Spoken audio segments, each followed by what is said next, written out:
Second year आज हमने अपना अगला टॉपिक पढ़ना है 1971 में मशरक़ी पाकिस्तान की अलहदगी के असबाब। इसमें हम देखेंगे कि मशरक़ी पाकिस्तान जो है वो किस वजह से हमसे अलग हो गया। तो जैसे हमने देखा था कि तहरीक पाकिस्तान में मशरक़ी पाकिस्तान से ताल्लुक़ रखने वाले बहुत से लीडर जो थे वो बहुत अहम उन्होंने किरदार अदा किया था और हर वक्त कायद-ए-आज़म के साथ रहे थे। और जैसे हमने पढ़ा था कि जो 23 मार्च 1940 को करारदाद पाकिस्तान मंजूर की गई उसको पेश करने वाले भी बंगाली ही थे। ठीक है, लेकिन बाद में क्या ऐसा हुआ कि ये मशरक़ी पाकिस्तान जो है यानी वो हमसे अलग हो गया और बांग्लादेश बन गया। ठीक है, अब हमने उसके वो असबाब देखने हैं। इसमें सिर्फ हमारी अपनी ही कोताहियाँ नहीं थी और भी बहुत सी वजूहात थी, बैनुल-अक़वामी साजिश थी ये पूरी। और जैसे इसमें हम देखेंगे कि इंडिया किस तरह से इन्वॉल्व हुआ था, दूसरी बड़ी ताकतें किस तरह से इसमें इन्वॉल्व हुई थी और हमारी अपनी भी कोताहियाँ थीं कि जिसकी वजह से 1971 में मशरक़ी पाकिस्तान जो है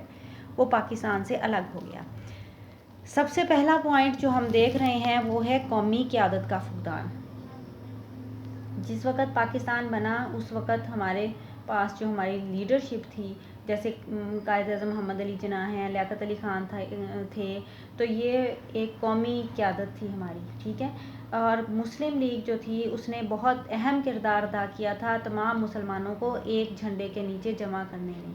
लेकिन पाकिस्तान बनने के बाद कायद-ए-आज़म जो हैं वो जल्द ही इंतकाल कर गए और उसके बाद लियाक़त अली ख़ान को शहीद कर दिया गया। और उसके बाद हम देखते हैं कि एक बहुत बड़ा गैप है, हमारी कौमी क़यादत के फुक़दान का गैप शुरू हो जाता है। ठीक है, कोई भी ऐसा लीडर जो है वो उस वक़्त हमारे पास मौजूद नहीं रह गया था जिसे हम कह सकें कि वो एक उसने उन लीडर्स की जगह ले ली है या उनकी जो खिला पैदा हो गया था कायद-ए-आज़म और लियाक़त अली ख़ान के बाद उसको पुर कर दिया है। ठीक है, ऐसा कोई भी नहीं था। ठीक है, तो इस वजह से ये जो कौमी क़यादत का फुक़दान हुआ है वो एक बड़ी वजह बना था मशरक़ी पाकिस्तान के अलहदा होने में। यानी कोई भी मुस्लिम लीग में जो मुस्लिम लीग जो एक उस वक़्त बहुत एक मजबूत सियासी जमात थी, जिस वक़्त हमने पाकिस्तान हासिल किया है वो भी इतनी मजबूत नहीं रह गई थी। पूरे मुल्क में उसकी मकबूलियत जो है तकरीबन ख़त्म होकर रह गई थी।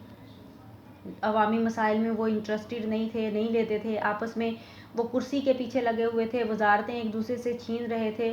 यही हाल मशरक़ी पाकिस्तान में था और इसी वजह से मशरक़ी पाकिस्तान में भी इसकी मकबूलियत जो है वो ख़त्म हो गई थी। जैसे हमने देखा था कि 1954 में जो मशरक़ी पाकिस्तान में इंतखाबात हुए थे वो मुस्लिम लीग बुरी तरीके से हार गई थी। तो सबसे पहला जो पॉइंट है वो यही है कि कौमी क़यादत का फुक़दान पैदा हो गया था।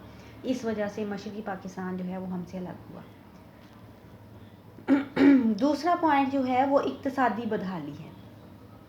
हमने इसकी बांग्लादेश की जो बंगाल था, सूबा बंगाल, बांग्लादेश बनने से पहले बंगाल था, मशरक़ी बंगाल और मगरबी बंगाल, और मशरक़ी बंगाल ही पाकिस्तान में शामिल हुआ था। हमने उसकी हिस्ट्री देखी कि वो हमेशा से इक़्तिसादी तौर पर बदहाली का शिकार था। पाकिस्तान बनने के बाद उसकी बदहाली ये दूर होनी चाहिए थी, लेकिन ऐसा नहीं हुआ। वहाँ पर आबादी बहुत बड़ी तादाद में थी और इस तरह से उसके जोग्राफी हालात थे कि सनतकारी की वजह से उसे जल्दी डेवलप ना किया जा सका। कुछ हमारी अपनी कोताहियाँ थीं। ठीक है, वो जल्दी डेवलप ना हुआ, माशी तौर पर पसमानदा रह गया, जिससे वहाँ के अवाम में मज़ीद एहसास महरूमी पैदा हुआ और ये भी एक बड़ी वजह बना था मशरक़ी पाकिस्तान के अलहदा होने की। तीसरा पॉइंट आप देख रहे हैं हिंदू उसातिज़ा का मनफी किरदार। जैसे आपको पता है कि मुसलमान तालीम में बहुत पीछे रह गए थे। ठीक है, तो जिस वक़्त पाकिस्तान कायम हुआ है उस वक़्त ख़ास तौर पर मशरक़ी पाकिस्तान में मुसलमान जो हैं वो तालीमी मैदान में हिंदुओं से बहुत पीछे थे। ठीक है, इस वजह से ज़्यादातर जो तालीमी इदारे थे वहाँ पर हिंदू उसातिज़ा पढ़ाते थे। उन्होंने क्या किया कि उन्होंने वहाँ के जो स्टूडेंट्स थे, जो तालिब इल्म थे, नई नस्ल थी, उसके जहनों में बंगाली कौमियत जो है उसको भरना शुरू कर दिया। पाकिस्तानियत के ख़िलाफ़, नज़रिया पाकिस्तान के ख़िलाफ़ जो है उनको पढ़ाया गया और इस तरह से मगरबी पाकिस्तान के ख़िलाफ़ जहर भरा गया। बचपन से ही जब एक बच्चे को ये बात सिखाई जा रही थी, उस पूरी नस्ल को ये बात सिखाई जा रही थी, तो उसके बाद क्या हुआ कि वो सब लोग, जब वो नस्ल जो है वो बड़ी हुई, जवान हुई, तो वो पाकिस्तान के ख़िलाफ़ थे।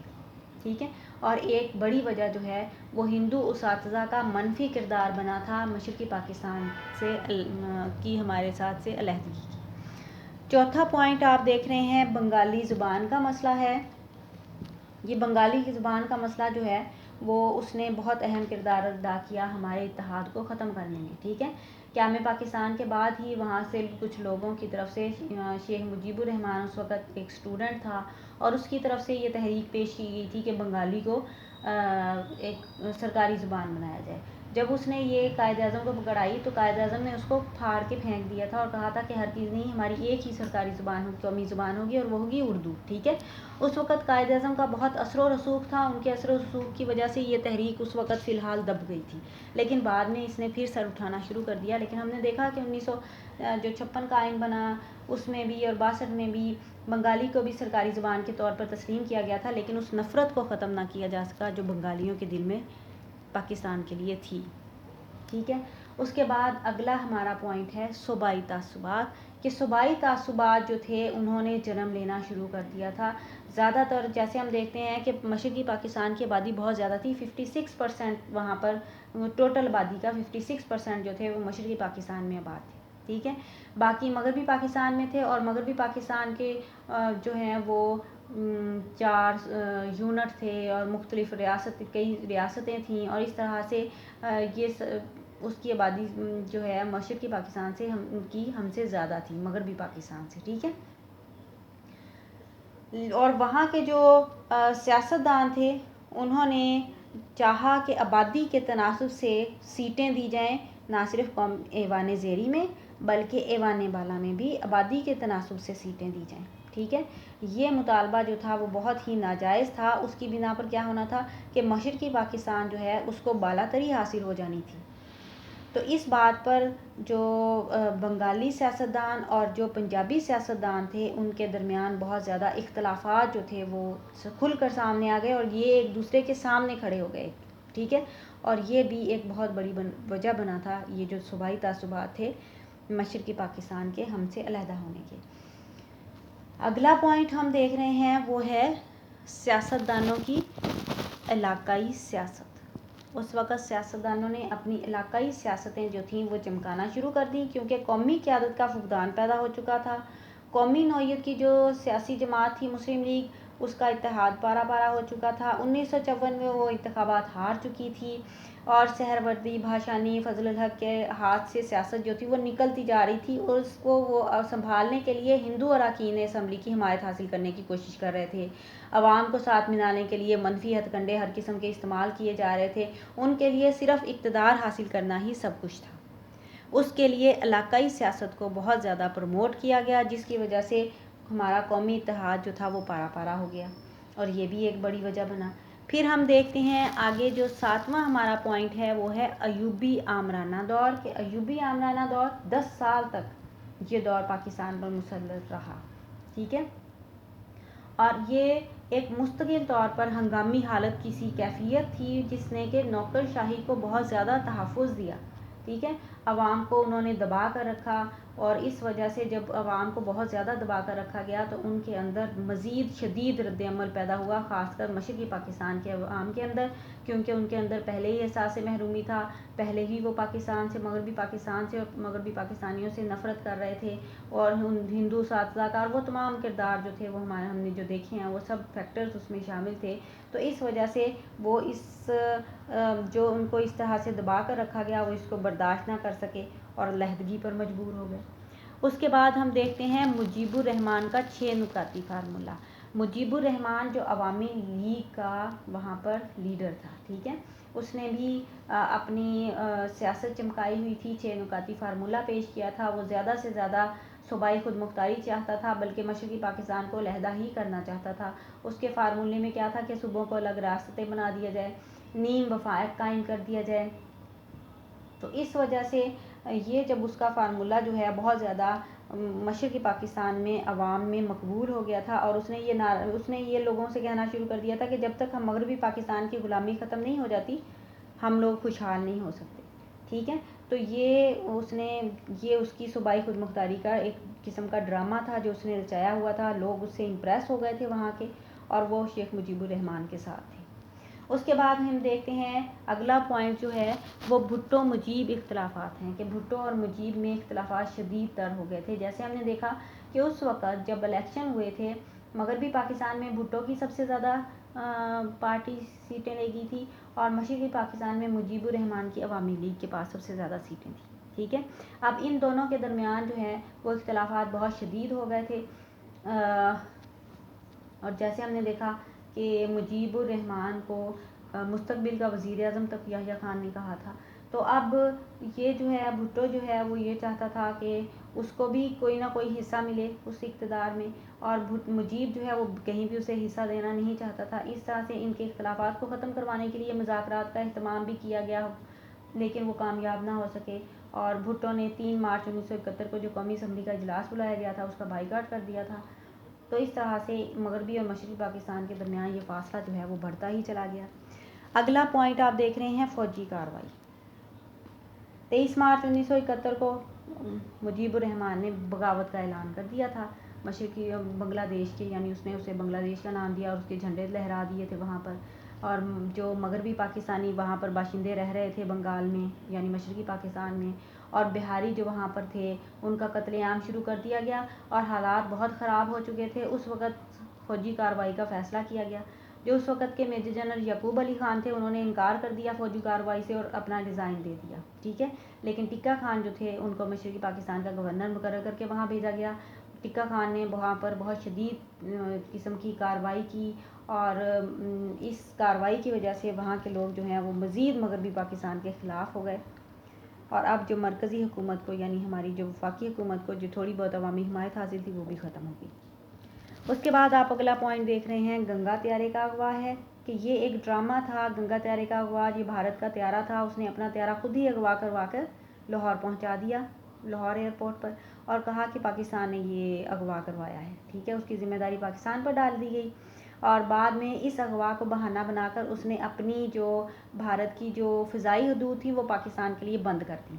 ठीक है, और फ़िज़ाई राब्ता मुनक़िद, इस तरह से मशरक़ी पाकिस्तान के साथ जो पाकिस्तान हमारा राब्ता था फ़िज़ाई वो भी ख़त्म कर दिया गया और इस तरह से ये एक किस्म की फ़िज़ा जो थी है वो हमवार की गई थी ताकि बर वक्त पाकिस्तान मशरक़ी पाकिस्तान को बर वक्त असला सप्लाई ना किया जा सके मगरबी पाकिस्तान की तरफ से। ठीक है, अगला पॉइंट हम देख रहे हैं इलाकाई जमातों की कामयाबी है कि जब ये हमने देखा था इलेक्शन हुए 1970 में तो कोई भी ऐसी नेशनल लेवल की कोई जमात नहीं थी रह गई पाकिस्तान में। जैसे हमने मुस्लिम लीग देखा कि वो मुंतशिर हो चुकी थी, टूट फूट का शिकार थी। मुजीबुर रहमान की अवामी लीग ने सबसे ज़्यादा मशरक़ी पाकिस्तान में सीटें हासिल की थी। भुट्टो की पीपल्स पार्टी ने मगरबी पाकिस्तान में ज़्यादा सीटें हासिल की थी। सरहद और बलूचिस्तान में वली खान की नैब और जमीयत उलमा इस्लाम कामयाब रही थी। तो कोई भी पार्टी कौमी पार्टी कहलाने के लायक नहीं थी। कोई पार्टी जो थी वो ऐसी नहीं थी जो नेशनल लेवल की हो।